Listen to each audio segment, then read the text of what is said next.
अब हम करेंगे एक्सरसाइज 2.3 का क्वेश्चन नंबर 1। विभाजन एल्गोरिथम का प्रयोग करके निम्न में px को gx से भाग देने पर भागफल तथा शेषफल ज्ञात कीजिए। आपको दो बहुपद दिए गए हैं px और gx और आपको gx का भाग px में देना है। ठीक है, तो अब हम सबसे पहले भाग देना शुरू करने से पहले यह देखेंगे कि जो px है वो और जो gx है वो घातों के अवरोही क्रम में लिखे गए हैं या नहीं। चेक करते हैं हम। px को देखिए, x की घात 4 का पाद है, फिर x की घात 2 का पाद है, फिर x की घात 1 का पाद है, फिर बिना x का घात पाद है। तो ये आपका जो px है वो घातों के अवरोही क्रम में लिखा गया है। अब gx को चेक करेंगे। यहाँ पर x की घात 2 धन 1 ऋण x है, मतलब ये घातों के अवरोही क्रम में नहीं लिखा गया है। तो आप सबसे पहला एक काम यही करेंगे कि एग्जाम में कोई क्वेश्चन आता है तो आप चेक करेंगे कि वो घातों के अवरोही क्रम में है या नहीं है। तो एक्स स्क्वायर आप पहले ऋण एक्स का पद लिखेंगे और धन 1 को बाद में करेंगे। ठीक है, पहले 2 घात का पद, फिर 1 घात का पद, फिर बिना एक्स का पद, मतलब अचर पद आएगा आपका। ठीक है, अब हम भाग देना शुरू करते हैं। तो जिससे भाग देना है हम उसको भाजक में लिख लें। X square minus x plus 1 ये भाजक है आपका, और जिसे भाग देना है वो क्या है आपका भाज्य है, जिसको हम यहाँ लिखते हैं। और जो भाग देने पर आएगा मतलब भागफल, उसको हम ऊपर लिख लेते हैं। ठीक, और अब भाग देना शुरू करते हैं। आपका ये भाजक हो गया और ये भाज्य हो गया।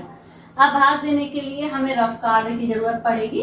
तो रफ कार्य कैसे करना है आप देखिए। आप एग्जाम में रफ कार्य करेंगे तो यहाँ साइड में करिएगा और वहां पर लिखिएगा रफ कार्य, या पीछे करिएगा। ठीक है, अब देखिए आप सबसे पहले आप जो आपका px था उसका पहला पद ले लें, यहाँ लिख लें। और जो gx है उसका पहला पद x की घात 2 और बटे में लिख लें। ठीक है, पहली स्टेप आपको शुरू करने से पहले, भाग शुरू करने के पहले दोनों का पहला पद लिखना। पहले आपको इसका पद लिखना है पहला, फिर बटे इसका पद, मतलब पहले भाज्य का पद लिखेंगे और बटे में भाजक का पद लिख लेंगे और इनको काट देंगे। बटे मतलब कट जाएगा ये। x की घात 4 में से x की घात 2 वाले पद कट गया तो यहाँ पर 2 बची, x की घात 2 बचा। ठीक है, x की घात 4 में से x की घात 2 कट गई तो x की घात 2 बची, जिसको हमें लिखना है भागफल में। तो ये x की घात 2 आपका भागफल में आया है। अब क्या करना है आपको, x की घात 2 का गुणा प्रत्येक पद से करना है। इससे भी होगा, इससे भी होगा, इससे भी होगा। चिन्हों का हम ध्यान रखेंगे। और दूसरी बात इसका ध्यान रखेंगे कि जब हम गुणा करके जो भी आएगा उनको यहाँ लिखेंगे, पर हम इस प्रकार से लिखेंगे कि 4 घात के पद का मान 4 घात के पद के नीचे लिखा जाएगा, 2 घात का पद 2 घात के पद के नीचे लिखा जाएगा, और यदि 1 घात का पद है तो 1 घात के पद के नीचे लिखेंगे, और यदि वो पद ऊपर नहीं है तो उसको हम अलग से लिखेंगे। देखिएगा किस तरीके से लिखना है। x की घात 2 का गुणा x की घात 2 से किया तो आपको पता है कि गुणा में आधार समान होते हैं तो घातें जुड़ती हैं। तो 2 और 2 जुड़ गई, कितनी आ गई 4। तो x की घात 4 को 4 घात के नीचे लिखा हमने। अब x की घात 2 का गुणा ऋण x से करेंगे। चिन्ह का ध्यान रखेंगे, धन और ऋण का गुणा ऋण आएगा, और x की घात 2 और x यहाँ पर एक छिपा हुआ है तो 2 और 1 3, मतलब आपका आएगा माइनस x की घात 3, जो कि हमें यहाँ लिखना है। पर हम देख रहे हैं x की घात 3 का कोई पद नहीं है यहाँ पर, तो हम उसको बिल्कुल अलग से लिख देंगे माइनस x की घात 3। ठीक है, आपको समझ में आ गया होगी कि मैं क्या कह रही थी। समान घात का पद है तो लिखे, नहीं है आप अलग से लिख दें। अब x की घात 2 का गुणा 1 से करना है तो धन में आएगा x की घात 2। यहाँ लाइन खींच देंगे। अब हम घटाएंगे, तो घटाने के लिए क्या करना होगा, जो नीचे आपके 3 पद आए हैं इनके चिन्ह बदल देंगे। तो यहाँ धन का चिन्ह है, कुछ नहीं है तो यहाँ ऋण का हो गया, ये धन के चिन्ह को ऋण में बदल दिया और ऋण के चिन्ह को अंदर धन में बदल दिया। अब हमको सॉल्व करना है तो हमको बीच के चिन्ह नहीं देखना है, ऊपर का चिन्ह और नीचे का चिन्ह देखना है, और जो हमारे जोड़ने और घटाने के नियम थे उस पे आधार पे हमको सही कैलकुलेशन करके लिखना है। तो देखिए धन की x की घात 4 और ऋण के x की घात 4 और समान चिन्ह है और समान पद हैं आपके, तो ये पूरे के पूरे कट गए आपके। अब ऋण 3x की घात 2 और ऋण x की घात 2, तो आपका ऋण 1 छिपा हुआ है तो यहाँ 3 और 1 4 आएगा, तो ऋण 4x की घात 2 आएगा। ठीक है, समान चिन्ह वाली राशि जुड़ती है और चिन्ह वही आता है। ऋण ऋण वाली राशि जुड़ गई, ऋण का चिन्ह आएगा। यहाँ कुछ नहीं है तो बन छिपा, 3 और 1 4, तो कितना आया आपका माइनस 4x की घात 2 या ऋण 4x की घात 2। पर हमको हमेशा ध्यान रखना है कि हम घातों के अवरोही क्रम में लिखेंगे प्रत्येक स्टेप में भी। तो आप देखिए कि x की घात 3 का पद हमारे पास है, तो पहले हम इसको नहीं लिखेंगे, ऋण 4x की घात 2 का पद नहीं लिखेंगे, पहले हम x की घात 3 का पद लिखेंगे, जिसका चिन्ह बदल गया है, ऋण का चिन्ह हो गया धन में। तो x की घात 3 का पद हमने पहले लिखा, फिर ये आया ऋण 4x की घात 2, और अब ये आपके जो ऊपर बचे हैं वो पद आप लिख लें 4x धन 5। इस प्रकार से भाग देने की एक स्टेप कंप्लीट हो गई है। अब दूसरी स्टेप के लिए फिर से हम रब काम का यूज करेंगे। ये आपका पहला पद x की घात 3 बटे, और ये पहला पद x की घात 2, वैसे बटे में लिखना है आपको, और x की घात 3 से x की घात 2 कट गई तो एक x बचा आपका, वो भी धन के चिन्ह के साथ, कोई चिन्ह नहीं, धन x आएगा। अब x का गुणा इन तीनों से फिर होगा, फिर जो आएगा यहाँ लिखा जाएगा।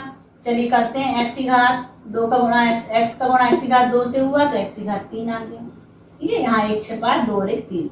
x का गुणा ऋण x से हुआ तो धन और ऋण का गुणा ऋण, और x का गुणा x से होगा तो x की घात 2, धन x का गुणा 1 से होगा तो धन x आया। ये आपके 3 पद फिर आ गए, ठीक है, यहाँ 3 पद है तो 3 आएंगे आपके पास, ठीक है, जितने पद है यहाँ पर भी उतने ही आएंगे। चिन्ह बदले हैं, ये धन का चिन्ह तो यहाँ ऋण, ऋण वाले को धन में बदल लिया, धन वाले को ऋण बदल लिया, यहाँ कोई चिन्ह नहीं है तो धन और ऋण वाला ये समान पद कट गया। अब आप देखिए ऋण 4x की घात 2 और धन x की घात 2, ऋण और धन में असमान चिन्ह है, असमान चिन्ह में घटाते हैं हम, चिन्ह बड़ी संख्या का लगाते हैं, तो बड़ी संख्या में ऋण का चिन्ह तो ऋण लगेगा, और 4 में से 1 गया तो 3 आया, घटा दिया हमने, 4 में से 1 गया 3, x की घात 2, बहुत अच्छे से नियम से करना आप। फिर धन 4x और ऋण x, चिन्ह आएगा धन का, पहले हम चिन्ह का कैलकुलेशन करते हैं, आप ध्यान दीजिए, देखिए पहले हम चिन्ह ही लगाते हैं, क्योंकि चिन्ह आप नहीं लगाएंगे तो आप भूल जाएंगे बाद में, इसलिए आप देख लिया करें कि बड़ी संख्या का चिन्ह धन है तो धन आया, और 4 में से 1x घटाया तो 3x आ गया। अब बचा धन 5, उसको वैसे की वैसे उतार लेंगे हम। अब आपका भाग देने की दूसरी स्टेप कंप्लीट हो गई है। तीसरी स्टेप के लिए फिर वही काम करना है हमको। ये आपका पहला पद 3x की घात 2 बटे इसका पहला पद x की घात 2, इनको लिख लेंगे हम, ठीक है, और काट देंगे, x की घात 2 से x की घात 2 कट गया, ऋण 3 बचा जो कि आपका भागफल में आया है, ठीक, इसको भूल जाइए। अब ऋण 3 का गुणा इन तीनों से करेंगे, जो आएगा यहाँ लिखेंगे, तो ऋण 3 का गुणा x वर्ग से किया तो ऋण 3x की घात 2, ऋण 3 का गुणा ऋण x से करेंगे तो ऋण और ऋण धन, देखिए मैंने धन लगाया पहले, 3x आया तो 3x लिख लीजिए, और ऋण 3 का गुणा 1 से करेंगे तो ऋण 3 आएगा, चिन्ह बदल दें हम, ठीक है, ये कट गया आपका, ये भी आपका देखिए कट रहा है, दूसरा पद भी धन और ऋण का और समान है तो कट गया, और धन 5 धन 3 जुड़ जाएंगे तो कितना आ गया 8 आ गया। ये आपका 8 जो है वो शेषफल हो गया, और भागफल हो गया कितना x की घात 2 धन x ऋण 3, ठीक है, हम यहाँ पर आंसर लिख देते हैं। अब आप देखिए आंसर में कैसा लिखेंगे आप, भागफल बराबर x की घात 2 धन x ऋण 3, और शेषफल कितना है 8। अब एक बात तो मैं बताना जरूरी समझती हूँ कि यहाँ तो शेषफल आपको क्लियर दिख गया कि संख्यात्मक मान आया इसलिए मान लिया। कभी कभी क्या होता है जो शेषफल है वो बहुपद के रूप में मिलता है और हमारा भाग रुक जाता है। आप कब पहचानेंगे कि जो हमारा घटाने पे जो पद आ रहा है वो शेषफल है या अभी और भाग देना है, तो आप ये पहचान करेंगे कि जो आपका यहाँ पद आता है घटाने के बाद जो आता है, यदि उसकी घात भाजक की घात से छोटी हो जाती है तो आपका भाग देने की प्रोसेस रुक जाएगी। जो भी आपका पद आ रहा है एक्स के रूप में ही चाहे क्यों ना आए, वो आपका शेषफल कहलाएगा। इसका कहने का अर्थ है कि आपकी भाग देने की प्रोसेस जब तक चलेगी जब तक कि घटाने के बाद जो आपको मिल रहा है उसकी घात भाजक की घात से बड़ी होगी। देखिए 3 थी तब भी भाग हो गया, यहाँ और बराबर है, यदि यहाँ भी x की घात 2 का पद था और यहाँ भी x की घात 2 का पद बराबर है तब भी हम भाग दे सकते हैं। लेकिन जैसे यदि x की घात का पद आता और यहाँ x की घात 2 का पद होता, मतलब यहाँ पर जो घात है वो छोटी हो जाती भाजक की घात से, तो हम भाग नहीं दे पाते, वो हमारा शेषफल कहलाता। आपको ये पहचान होना चाहिए कि हमारा शेषफल है या आगे हमको और भाग देना है, ये आप बहुत अच्छे से समझ लें। ठीक है, अब मैं एक क्वेश्चन और कराती हूँ आपको, देखिएगा आप। अब हम देखिए करने जा रहे हैं क्वेश्चन नंबर 2 का क्वेश्चन नंबर 2। ठीक है, यह क्वेश्चन है कि पहले बहुपद से दूसरे बहुपद को भाग करके जांच कीजिए कि क्या प्रथम बहुपद द्वितीय बहुपद का एक गुणनखंड है। तो तो आपका ये पहला बहुपद है, ये कॉमा लगा हुआ है, और ये द्वितीय बहुपद है। ठीक है, पहले बहुपद से भाग हमें द्वितीय बहुपद में देना है, और आपको जांच करना है कि जो पहला बहुपद है वो द्वितीय बहुपद का एक गुणनखंड है या नहीं है। ठीक है, आप बिल्कुल परेशान ना हो, ये क्वेश्चन बहुत ही आसान है। जैसा हमने भाग देना सिखाया है हमको वैसा ही भाग देना है। बस हम आप ये देखेंगे कि भाग देने पर यदि शेषफल का मान शून्य आता है, शेषफल कितना होता है? शून्य, तो हम कहेंगे कि प्रथम बहुपद द्वितीय बहुपद का एक गुणनखंड है। और शेषफल का मान यदि शून्य नहीं होता है तो लिख देंगे हम कि प्रथम बहुपद द्वितीय बहुपद का एक गुणनखंड नहीं है। बहुत आसान है, जैसा हम भाग दे रहे थे वैसे ही हमको भाग देना है।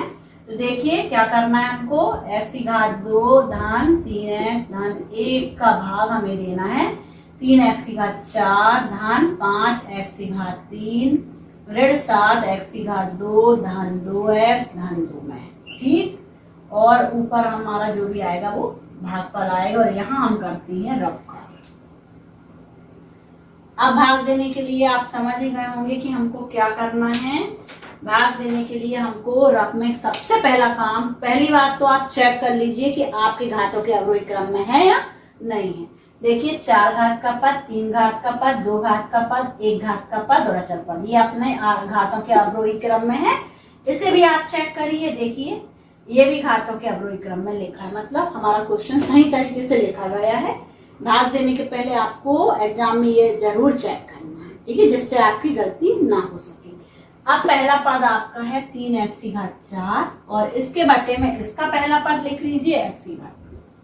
ठीक है, बड़ा आसान है, कट रहे हैं आपके x⁻2 से, 4 से x⁻2 का पद कट गया तो x⁻2 बचा, और 3 तो है ही आपका, तो 3x⁻2 आपका भागफल में आ गया। ओके, अब क्या करते हैं हम, 3x⁻2 का गुणा हम तीनों से करेंगे, इसके तीनों पदों से करेंगे, और जितना आएगा यहाँ लिखेंगे। समान घात के पदों को समान घात में लिखना है।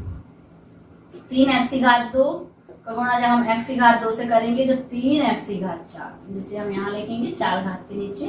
3x⁻2 का गुणा हम 3x से करेंगे तो 3 × 9 और x⁻3 हो जाएंगी। तो x⁻3 आपका ये है, तो आप लिखिए पहले 3 × 9 चिन्ह धन का आया है, देखिएगा, और x⁻3। ठीक, धन 3x⁻2 का गुणा 1 से करेंगे हम, तो धन में आपका आएगा 3 × 1 = 3x⁻2, जिसको हम 2 घात के लाइन खींचेंगे, लाइन थोड़ा सा दूर खींचे जिसमें हम चिन्ह बदल सकें। ये आपका ऋण हो गया, ये भी ऋण हो गया, ये भी ऋण हो गया, सारे चिन्ह आपके ऋण में हो गए, चिन्ह बदले। तो अब ये धन का और ऋण का ये समान था तो कट गया। अब ऋण के 9x⁻3 और धन के 5x⁻3, एक पद ऋण का है दूसरा पद धन का, घटेगा, चिन्ह बड़ी संख्या का आएगा, ऋण का आएगा, 9 में से 5 को घटा 4 आया, x⁻3। अब देखिए ऋण 7x⁻2 और ऋण 3x⁻2, इस चिन्ह को नहीं देखेंगे आप, ये हमने बदल लिया है, ऋण वाले को देखेंगे, इस चिन्ह को भूल जाइए। अब आप तो ऋण और ऋण वाली संख्या जुड़ जाएंगी, चिन्ह ऋण का ही आएगा, पहले चिन्ह लगाया हमने, और 7 और 3 10 x⁻2, और धन 2x धन 2 आपका ऐसे लिखा जाएगा। ओके, अब आपकी एक स्टेप कंप्लीट हो गई। दूसरे स्टेप के लिए फिर आपका इसका पहला पद लिखा हमने, ठीक है, पहला पद ऋण में है तो ऋण में लिखेंगे हम, और बटे ये इसका पहला पद, और ये कट गया आपका, यहाँ x बचा तो ऋण 4x बचा, यहाँ कट गया आपका, x⁻3 में से x⁻2 कट गए तो 1x बचा, तो ऋण 4x आपका लिखा जाएगा ऊपर। अब इसको भूल जाइए। अब ऋण 4x का गुणा हमको इससे भी करना, इससे भी करना, इससे भी करना, पर ऋण का चिन्ह का ध्यान दीजिएगा आप। ऋण 4x का गुणा इससे करेंगे तो ऋण में आएगा 4 × 4 x⁻2 और 1 3। ऋण 4x का गुणा इससे करेंगे तो ऋण में आएगा 4 × 12 और x⁻2, तो ऋण 12 x⁻2। ठीक है, ये x और x जोड़ने। अब ऋण 4x का गुणा 1 से करेंगे तो ऋण 4x आएगा। अब आप देखिए चिन्ह बदलिए, धन धन धन, ये आपका कट गया। ठीक है, अब धन 12x² में से धन ऋण 10x की घटाएंगे तो धन में आएगा, बड़ी संख्या का चिन्ह धन है क्योंकि, तो 2x⁻2, 12 में से 10 गया 2 बचे। अब धन 4x और धन 2x तो जुड़ रहे हैं, समान चिन्ह आपके, तो 6x हो गया, और धन 2 हमने ऐसा लिख लिया। ठीक, एक और स्टेप कंप्लीट हो गई, दूसरी स्टेप कंप्लीट हुई। अब थर्ड स्टेप के लिए फिर भागफल लाना है हमको। पहला पद लिखा हमने रफ में, आप समझ गए होंगे, बहुत आसान है भागफल का पहला पद लाना। तो इसमें पहला पद लिख लेंगे भागफल के लिए, लाने के लिए, और इसका पहला पद लिख लेंगे बटे में और काट देंगे। कितना आया, 2 आया, जो कि भागफल का पद बन गया। अब 2 का गुणा हम तीनों से करेंगे तो 2x की घात 2, 2 तिया 6, धन 2 एकम 2। देखिए, और सबके चिन्ह बन लेंगे, ये सब समान है तो ये कट गया धन ऋण वाले, और आपका शेषफल क्या आ गया, 0 है। बस आपका कंप्लीट हो गया क्वेश्चन। अब आपको बस इतना लिखना है एक लाइन कि चूंकि भाग देने पर पहले बहुपद का दूसरे बहुपद में भाग देने पर शेषफल का मान 0 आता है, अतः प्रथम बहुपद द्वितीय बहुपद का एक गुणनखंड होगा। एग्जाम में आप पूरा आंसर लिख कर आएंगे कारण सहित, चूंकि शेषफल 0 है इसलिए प्रथम बहुपद द्वितीय बहुपद का एक गुणनखंड होगा। और आपका क्वेश्चन कंप्लीट हो गया, बहुत आसान है। अब आप इसके दूसरे क्वेश्चन करके देखिएगा। ओके।